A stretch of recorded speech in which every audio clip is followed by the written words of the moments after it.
யூனிவர்சிட்டியிலேருந்து வந்தாச்சு. வந்து அடுத்து என்ன பண்ணணும்? சமைக்கணும். சமைச்சு சாப்பிடணும். யூகேல ஸ்டூடெண்ட் லைஃப்பில் வந்து பார்த்தீங்க அப்படின்னா, நீங்கள் இங்கே வந்து அமௌண்ட் சேவ் பண்ணணுன்னா கண்டிப்பாக சமைக்க கற்றுக்கணும். மினிமம் ஒரு சாம்பார், ஒரு ரசம் இதை வைக்கிறதுக்காவது கற்றுக்குங்க. நான் இன்றைக்கி வந்து சாம்பார் வச்சுருக்கேன், உங்களுக்கு காட்டுறேன். வச்சதுக்கு சாம்பாரை நல்லா இருக்கான்னு பார்த்துட்டு சொல்லுங்கள். இன்றைக்கி டின்னர் வந்து சாம்பார், ஃபிஷ் ஃப்ரை. ஃபிஷ் வந்து பார்த்திங்க அப்படின்னா சயின்ஸ்பெரியில் வாங்கினது.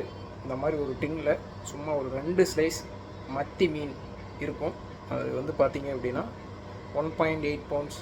ஸோ நம்ம ஊருக்கு அப்ராக்சிமேட்டாக வந்து ஒரு 2 ஸ்லைஸு நம்ம ஊருக்கு வந்து ஒரு 250 ரூபா கணக்கு, 130 ரூபா ஒரு பவுண்டு இன்றைக்கி.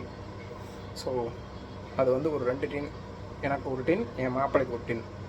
இப்போ வந்து என்ன பண்ணியிருக்கேன்னா முள்ளங்கி சாம்பார் வச்சுருக்கேன். முள்ளங்கி எங்கடா காணான்னு கேட்கலாம் நீங்கள். அது ரெட் ரேடிஷு சீக்கிரமாக வேகணுங்கிறதுக்காக சின்னதாக அரிஞ்சு போட்டேன். எனக்கே தெரியல முள்ளங்கி எங்கே போச்சுன்னு. இதுதான் முள்ளங்கி, ஆனியன் முள்ளங்கி. அதில் 2 ஸ்லைஸ் ஃபிஷ் ஃப்ரை, அப்புறம் வந்து பார்த்திங்கன்னா சாம்பார். எப்படி இருக்குன்னு நாங்கள் தான் சாப்பிட்டு பார்த்து சொல்லணும், உங்களால் சொல்ல முடியாது. நாங்கள் இப்போ சாப்பிட போகிறோம். பாய்.